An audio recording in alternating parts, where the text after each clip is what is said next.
Aunque yo tengo también de qué confiar en la carne, si alguno piensa que tiene de qué confiar en la carne, yo más. Así parte, ¿no es cierto? Entonces, si alguien cree que puede confiar en la carne, yo más. Y comienza a relatar. ¿Cuáles son tus pergaminos para confiar en la carne? ¿Ya? Entonces, la coraza de justicia no es la justicia imputada, ni tampoco es la autojusticia con la que yo pudiera presentarme delante de Dios. ¿Qué es entonces? La coraza de justicia es la justicia práctica, la del día a día. La día a día. Es hacer lo justo, lo correcto delante de Dios. Salmo 15, 2. El que anda en integridad y hace justicia y habla verdad en su corazón. El que anda en integridad. ¿Qué significa el que anda en integridad? Aquel que lo que dice es lo que hace. Ser íntegro delante de Dios no es solo saber lo que Dios dice, no es solo respetar lo que Dios dice, sino que es vivir conforme a lo que Dios dice. Entendiendo que no tenemos una vida perfecta, pero el cristiano debe luchar espiritualmente para tener una vida recta. Una vida recta no es una vida perfecta. Una vida recta es una vida que no se desvía, que cuando empieza esto se arrepiente y vuelve, se arrepiente. Por eso es que este es un proceso continuo, es el día a día. Cada día nosotros debiéramos examinar nuestra coraza, debiéramos examinar nuestra armadura y poder pedir al Espíritu Santo que la repare, que la prepare para las siguientes 24 horas que vienen por delante. ¿Ya? ¿Cuántos nosotros escuchamos muchas veces que las personas dicen, no, si en realidad yo ya eso lo sé, yo ya lo aprendí? No se trata de solamente saberlo, se trata de escudriñarlo cada día, cada día. Nuestros tiempos devocionales deben ser con la palabra de Dios, con el sermón del monte, con la armadura de Dios, porque esa es la provisión que Dios nos ha dado para que nosotros hagamos frente a Satanás y le podamos resistir. Satanás va a querer que miremos esto una vez y no lo veamos más. Por eso es que estamos llenos de gente que supuestamente saca demonios, de liberaciones y de cuánta basura hay en relación a esto. Cuando la palabra de Dios dice claramente, resistan al diablo y él va a huir de ustedes. Pero ¿cómo le resisto? Para eso el Señor me ha provisto de una armadura. ¿Ya? De una armadura. 71:15. Salmo.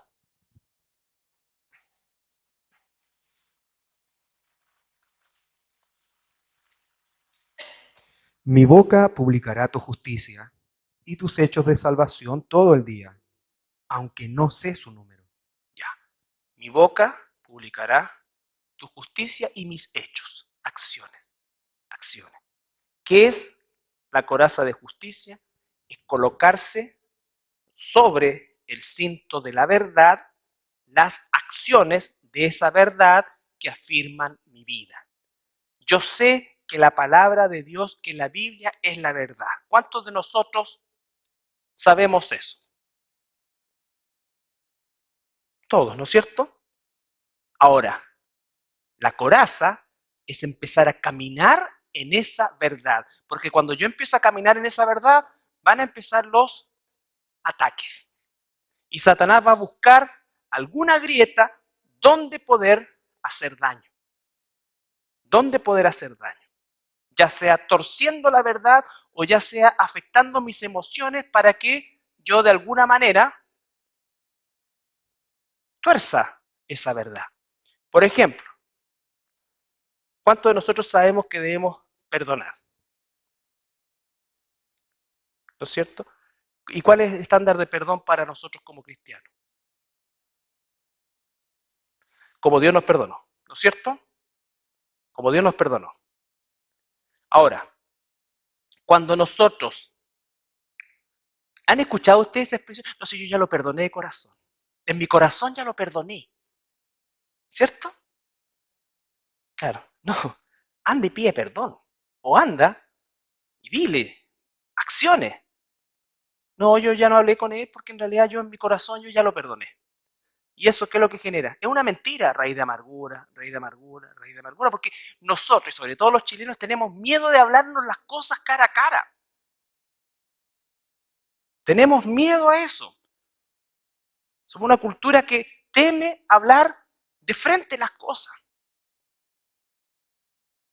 Y como cristianos nosotros debemos ser también, por amor al hermano y en la libertad de Cristo, hablar verdad, dice cada uno de vosotros, con su prójimo.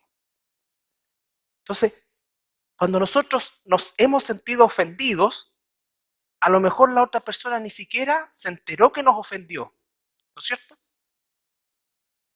Pero nosotros hemos albergado algo contra esa persona, o porque no nos gusta mucho cómo es su estilo de vida, a lo mejor es como tan rara su forma de ser, pero eso no lo hace un pecador, ¿ya? No lo hace una persona, es una forma de ser, ¿cierto? Hay personas que tienen formas de ser, como en Chile 8 de cada 10 tiene un problema, un tornillo suelto, ¿vieron esa estadística? En serio, 8 de cada 10 tenemos un tornillo suelto, tenemos. Es lógico que en la iglesia la gran mayoría tengamos un tornillo suelto, por lo tanto, el concepto de normalidad, así como que como rara, pero espiritualmente nos amamos unos a otros y muchas veces nosotros ya como esta persona como que no habla como yo, como que no le gustan las cuestiones que como que tiene una forma, y esos son los juicios que nosotros, y Satanás espera eso, para entonces ya después se te pone la persona acá, acá, ¿ya? Entonces, andar en la justicia de Dios, la justicia práctica, es pedirle a Dios que nos libre de eso. Por eso dice el Señor, pidan y se os dará. Se está refiriendo a esto. Porque en ese mismo pasaje dice, deja la añadidura a Dios, ¿no es cierto? Por lo tanto, ¿qué es lo que necesito yo? Necesito claridad espiritual, necesito amor de Dios, necesito misericordia, necesito fortalecerme en el Señor, que Él revise mi armadura. El que está firme, cuídese. El que se cree que está firme, cuídese. De no caer. No significa de andar con temor, significa de estar siempre alerta, dice la palabra. ¿Ya? Entonces, la justicia de la coraza o la coraza de justicia se refiere al día a día. Mateo 3.15, saltemos, Mateo 3.15.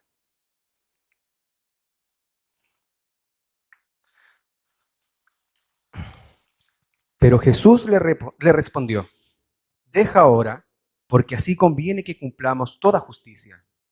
Entonces le dejó. Colocamos este pasaje porque Cristo es nuestro modelo. Pregunta, ¿Jesús necesitaba coraza y justicia? No, ¿no es cierto? Pero Él se convierte en nuestro ejemplo. Y ahí hay una cosa muy sencilla.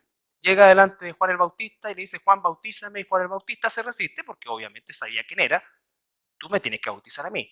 ¿Y cuál es la respuesta de Jesús? Ah, tenés razón, yo soy Dios. No. ¿Cuál es la respuesta de Jesús? No, hagamos todo conforme a cómo está escrito para vivir y hacer la justicia de Dios. La justicia de la coraza o la coraza de justicia se relaciona con obediencia también, con la obediencia a lo que Dios dice. Satanás va a querer lo contrario y va a meter en nuestra cabeza por medio de ideas seductoras el convencernos de algo que no es verdad, de algo que no es verdad, de convencernos que hemos perdonado cuando no lo hemos hecho, de convencernos que no hemos robado cuando sí lo hemos hecho, convencernos de todo eso, convencernos de que no importa. La otra frase célebre y cliché de nosotros los cristianos, no, si Dios conoce mi corazón, no, si Dios sabe y Él entiende que yo por eso no voy, Dios entiende que por eso no hago esto. Entonces estamos llenos de esos clichés porque Satanás nos engaña. Nos engaña con eso, haciéndonos creer que estamos haciendo la voluntad de Dios cuando no la estamos haciendo. ¿Ya? Jesús dijo no, el Padre dice esto, hagámoslo. El tema no es si lo necesito o no lo necesito. Yo, dice el Señor, no hago nada que el Padre no me manda y estoy completamente sujeto a Él. Ese es el modelo, Él es el ejemplo. 5:6 de Mateo. Bienaventurados los que tienen hambre y sed de justicia, porque ellos serán saciados. El sermón del monte, ¿no es cierto? Bienaventurados los que tienen hambre y sed de justicia, de la justicia de Dios, los que quieren hacer la voluntad de Dios, los que quieren honrar y glorificar a Dios por medio de una conducta basada en la justicia, en la verdad de Dios, que no es otra cosa también que la santidad. ¿Ya? ¿Dios va a responder esa oración? Claro que sí, porque esa oración está hecha conforme a su voluntad. La voluntad de Dios es vuestra santificación. 1 Timoteo 6, 11. Mas tú, oh hombre de Dios, huye de estas cosas y sigue la justicia, la piedad, la fe, el amor, la paciencia, la mansedumbre. Ya. Si nosotros analizamos el capítulo 6 al comienzo, versículo 3 dice, si alguno enseña otra cosa y no se confirma a las sanas palabras que nuestro Señor Jesucristo y a la doctrina que es conforme a la piedad, está envanecido, no sabe nada, se generan disputas necias y sigue. Pero después dice, versículo 9,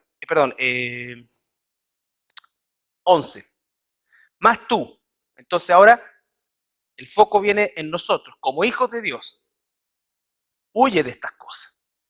Hay cosas de las cuales los cristianos debemos huir. La orden es huir. Cuando uno dice, no, si yo en realidad, yo sé hasta dónde, si yo tengo la cuestión controlada, no. Eso es mentira.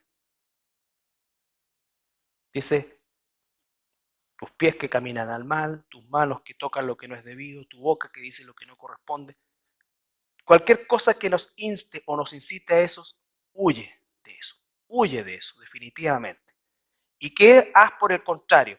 Sigue la justicia, la piedad, la fe, el amor, la paciencia, la mansedumbre. Por lo tanto, si Dios quiere esto de sus hijos, ¿qué es lo que va a querer Satanás?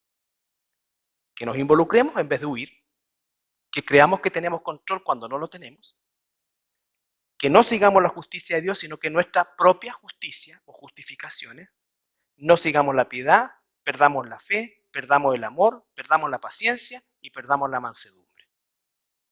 Y él ahí es cuando logra hacer eso. Por eso es que es tan importante el concepto de saber ser sobrio en relación al manejo de nuestras emociones. Santiago 1.20. Santiago 1.20. Porque la ira del hombre no obra la justicia de Dios. La ira del hombre no obra la justicia de Dios. La ira del hombre no obra la justicia de Dios. Una emoción tan fuerte como la ira, estando en esa condición, jamás vamos a obrar la justicia de Dios. Porque la Biblia incluso dice, airaos, pero no pequéis. ¿No es cierto? Entonces, ese airarse significa, claro, hay cosas que me van a molestar, me van a doler, pero no puedo reaccionar en función de esa emoción. ¿Se entiende? ¿Cuál es el problema nuestro? Que reaccionamos y actuamos conforme a esa emoción en vez de sujetar esa emoción a la vida espiritual. Y es ahí cuando hacemos daño, cuando decimos lo que no corresponde, cuando hacemos lo que no corresponde y muchas veces con consecuencias a veces irreversibles. La Biblia no dice que nosotros somos inmunes a las emociones, está diciendo que las emociones no son y no deben gobernar nuestras acciones, porque en las emociones es donde opera Satanás, porque las emociones normalmente tienden a ser desordenadas, descontroladas. Y nosotros tenemos que aprender de Dios eso. Jesucristo estuvo sometido a las torturas más grandes y estuvo sometido al asedio. Siempre supo que andaban buscando para matarlo, que lo cuestionaban en todo. Sin embargo, lo vemos siempre en qué, en control y en dominio propio. Aun cuando están los peores momentos de su vida humana, en persecución, él muestra en control, lo lleva en su tiempo personal con Dios. Eso es mismo. Y él va a donde aquel que dice la misma palabra que lo podría librar de esto, que es Dios, pero Dios no lo libra, sino que lo fortalece. ¿Ya? Lo fortalece. En cambio, ¿qué es lo que hacemos nosotros con nuestras emociones? Las descargamos sobre las personas. Y llevamos la lucha al plano de las personas. Yo sé que es difícil para todos, así que vamos a avanzar.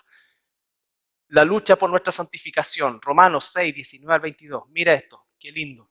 Este es un pasaje muy... Romanos 6, 19 al 22. Hablo como humano, por vuestra humana debilidad. Pausa.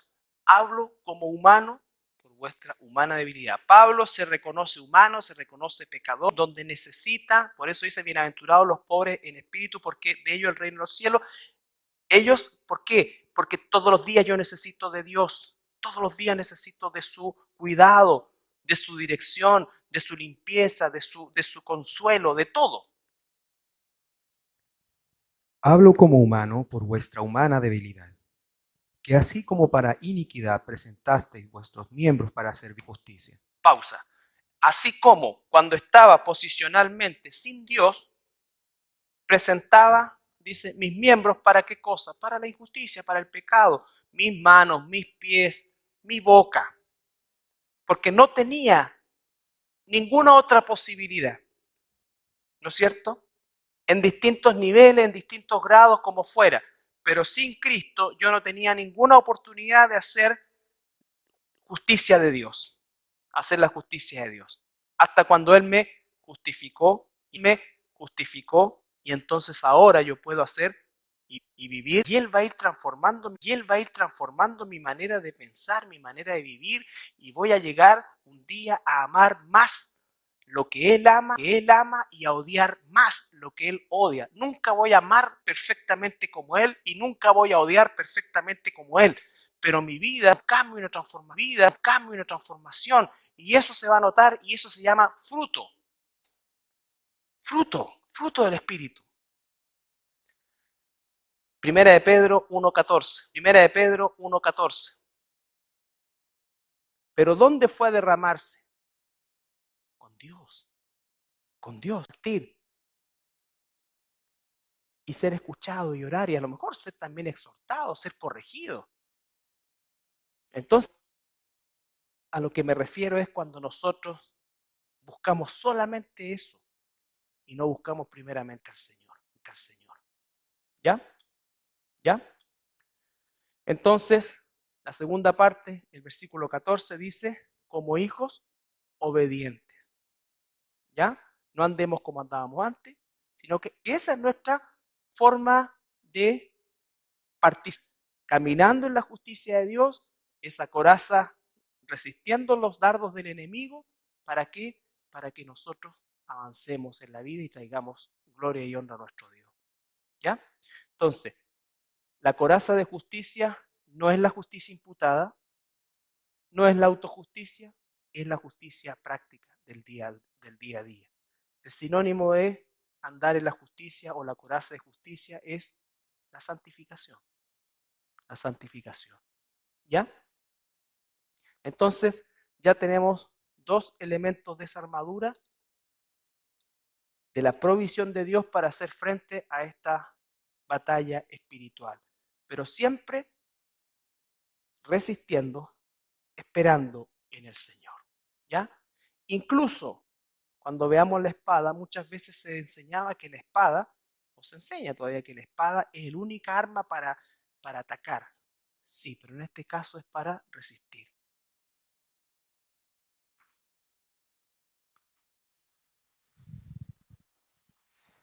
Padre, te damos gracias una vez más, Señor, por tus bendiciones, tu misericordia, Señor, por las cosas que haces y permiten en nuestra vida, Padre Celestial. En especial, Señor, por la libertad de poder reunirnos, de poder contar con tu palabra, de poder estudiarla, de poder aprender de ella, Señor. Te pedimos que lo que hemos aprendido hoy, Señor, sea vivo en nuestras vidas, lo podamos poner en práctica, que, Señor, podamos compartir también con nuestros seres queridos, Señor, la alegría, Padre, del conocimiento que tú nos traes a nuestro corazón y a nuestra mente, Señor. Agradecido, Señor, por nuestra iglesia, por nuestros hermanos, por nuestro pastor, por aquellos que nos acompañan, Señor, en la transmisión, que tú seas bendiciéndonos, Señor, también de regreso a nuestros hogares. Oramos en el nombre de Jesús.